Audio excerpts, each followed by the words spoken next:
বন্ধুরা, আজ আমি টমেটো চাষ সম্পর্কে যে ভিডিওটি দেখাতে যাচ্ছি সেটা আমার কাছে মনে হয় ইউটিউবে সম্পূর্ণভাবে নতুন, কারণ এই ধরনের ভিডিও আমি ইউটিউবে খুঁজে পাইনি। আর যদি আপনারা পেয়ে থাকেন তাহলে আমাকে কমেন্ট করে জানাবেন। আজকের ভিডিও খুবই দরকারি হতে যাচ্ছে। এখানে আমি কিভাবে মাটি প্রস্তুত করেছি এবং এত ছোট পাত্রে এত টমেটো কিভাবে ফলিয়েছি, যার জন্য আমাকে মাচার আশ্রয় নিতে হয়েছে, তা আমি এক এক করে সব দেখাবো। তাই আমি আশা করব আপনারা ভিডিওটি স্কিপ না করে সম্পূর্ণ দেখবেন এবং ভিডিওটির শেষে কমেন্ট করে জানাবেন কেমন লাগলো। আপনাদের কমেন্ট পরবর্তী ভিডিও তৈরিতে উৎসাহ যোগাবে। আপনারা এর মধ্যে লক্ষ্য করেছেন আমার পাত্রটা কত ছোট এবং এর গভীরতা মাত্র কতটুকু। চলুন এবার মিডিয়া তৈরি করা দেখে নিই। বন্ধুরা, যারা আমার ভিডিও আগে দেখে থাকবেন তারা নিশ্চয়ই এতক্ষণ বুঝে গেছেন যে আমি শাকসবজি সয়েললেস মিডিয়াতে তৈরি করার চেষ্টা করি। আর আজকেও আমি মিডিয়া হিসাবে নিয়েছি 50% কোকোপিট এবং 50% ভার্মি কম্পোস্টের মিশ্রণ, যা আমি ভালোভাবে মিশিয়ে নিয়েছি। এবার আমি এর মধ্যে দিয়েছি একটু গোবর সার। আমি এর মধ্যে এইটুকু মাত্র গোবর সার আমি মিশিয়ে নিয়েছি। আর বাজার থেকে এই টমেটোর কিনে এনে তার থেকে আমি চারা তৈরি করেছিলাম, সেই চারাই আমি এখন লাগাবো। আর আমি এখন এর মধ্যে মিশাচ্ছি 1 মুঠো হাড় গুঁড়ো। 1 মুঠো হাড় গুঁড়ো আমি এর সঙ্গে মিশিয়ে তারপরে গাছটা লাগিয়ে দেব। বন্ধুরা, এই সয়েললেস মিডিয়া তৈরি করে আমি শাকসবজি উৎপাদনের চেষ্টা করি, আর যদি আমি সফল হই সেই সম্পর্কে ভিডিও আমি ইউটিউবে নিয়ে আসি। বন্ধুরা, যারা ছাদে বাগান করার চেষ্টা করেন এবং শাকসবজি ফলানোর চেষ্টা করেন তারা নিশ্চয়ই জানেন এত ছোট জায়গায় মাটিতে কখনোই কোনো কিছু ফলানো সম্ভব নয়। তার জন্য অবশ্যই কোকোপিট দরকার। আর এই জন্য আমি প্রথমে বলেছিলাম যে সম্পূর্ণ ইউটিউবে নতুন এই ভিডিওটি, কারণ সম্পূর্ণ কোকোপিট আর ভার্মি কম্পোস্ট বা অন্য কিছু ব্যবহার করে এই টমেটো চাষ আমি খুঁজে পাইনি।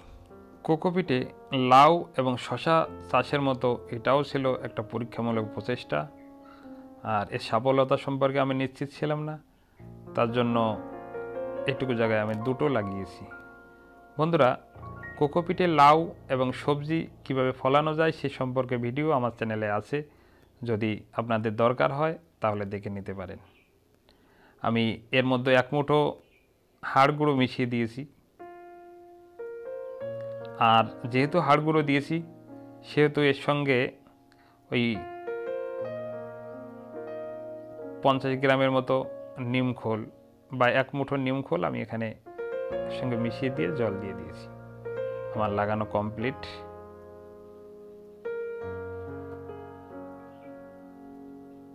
এক মাস 10 দিন পরের অবস্থা। এবার আমি মোটামুটি নিশ্চিত যে আমি সফল হব। আমার গাছগুলো খুব সুন্দরভাবে বেড়েছে। এর মধ্যেও আমি এক্সট্রা কোনো কেয়ার করিনি। মাঝে শুধু একবার সবজি পচা জল 20 দিন পর আমি যখন গাছে দিচ্ছিলাম, সেই এখানেও আমি দিয়ে দিয়েছিলাম কিছুটা সবজি পচা জল। আমি কিভাবে গাছে ব্যবহার করি সেই সম্পর্কে ভিডিও আমার চ্যানেলে আছে, দেখে নিতে পারেন। বন্ধুরা, আমি এই গাছের মাটিতে যতটা সম্ভব রাসায়নিক সার কম দেওয়ার চেষ্টা করি। এখানে সবজি পচা জল আমি একবার ব্যবহার করি, আর সর্ষের খোলের তরল জৈব সার আমি ব্যবহার করি, আর 10 দিন পর আমি বাদাম খোলের তরল জৈব সার ব্যবহার করি। সর্ষের খোলের তরল জৈব সার ও বাদাম খোলের তরল জৈব সার কীভাবে তৈরি করে গাছে ব্যবহার করতে হয় সেই সম্পর্কে ভিডিও আমার চ্যানেলে আছে, যদি দরকার হয় আপনারা দেখে নিতে পারেন। আমার গাছ এখন অনেকটা বৃদ্ধি হয়েছে, দেখো ফুল চলে এসছে। এবার আমাকে এক্সট্রা কেয়ার করতে হবে। বন্ধুরা, সত্যি কথা বলতে কি যে আমার পাত্র এতই ছোট যে এই যে কাঠি যে দাঁড় করানোর মতো শক্তি, মানে ধরে রাখার মতো শক্তি আমার ওখানে নেই। তার জন্য আমাকে আলাদা ওই মাচার অবলম্বন নিতে হয়েছে।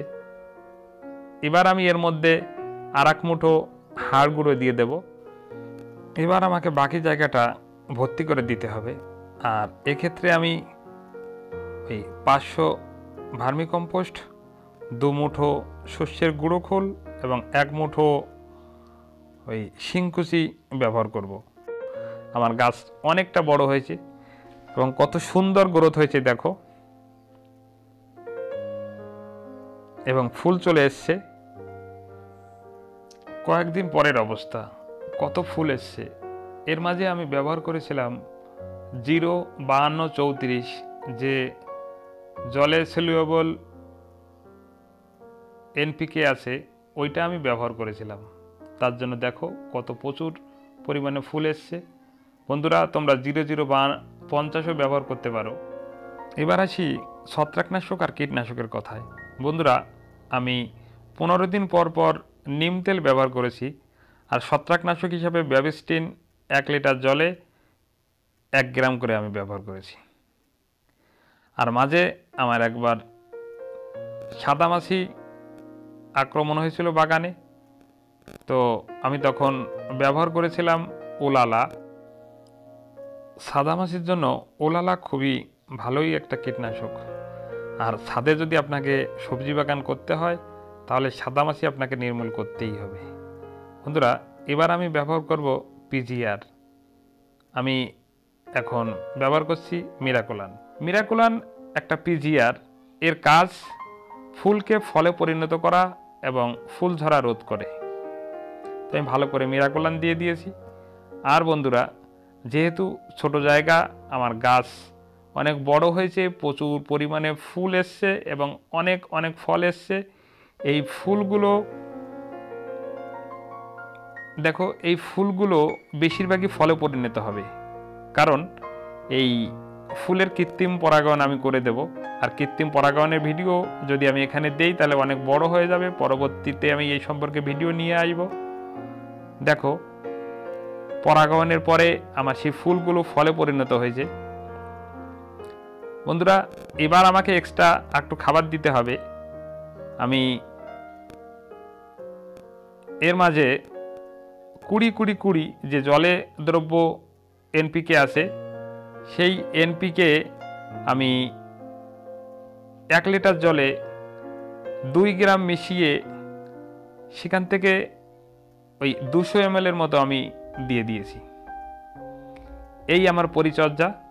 দেখো আমার গাছে কত ফল ধরেছে এবং আশা করি আরও প্রচুর ফল আসবে। আর তার জন্য এই মাচাতেই এখন আমাকে রাখতে হবে। এটাকে ভাবা যায় না টমেটো মাচাতে করতে হচ্ছে। এখন পর্যন্ত সর্বশেষ আপডেট দেখুন কত টমেটো ধরে আছে। আশা করি আরও অনেক টমেটো ধরবে এবং তার শেষ আপডেটও আমি আপনাদের মাঝে নিয়ে আসব। বন্ধুরা, আশা করি ভিডিওটি আপনাদের ভালো লেগেছে। যদি ভালো লাগে অবশ্যই একটা লাইক করবেন আর কমেন্ট করে জানাবেন। আর চ্যানেলটিকে অবশ্যই সাবস্ক্রাইব করে বেল বাটন বাজিয়ে দেবেন, যাতে আমি নতুন নতুন ভিডিও নিয়ে আসলে আপনাদের কাছে আগে পৌঁছায়। আর ভিডিওটি শেষ পর্যন্ত দেখার জন্য সবাইকে ধন্যবাদ।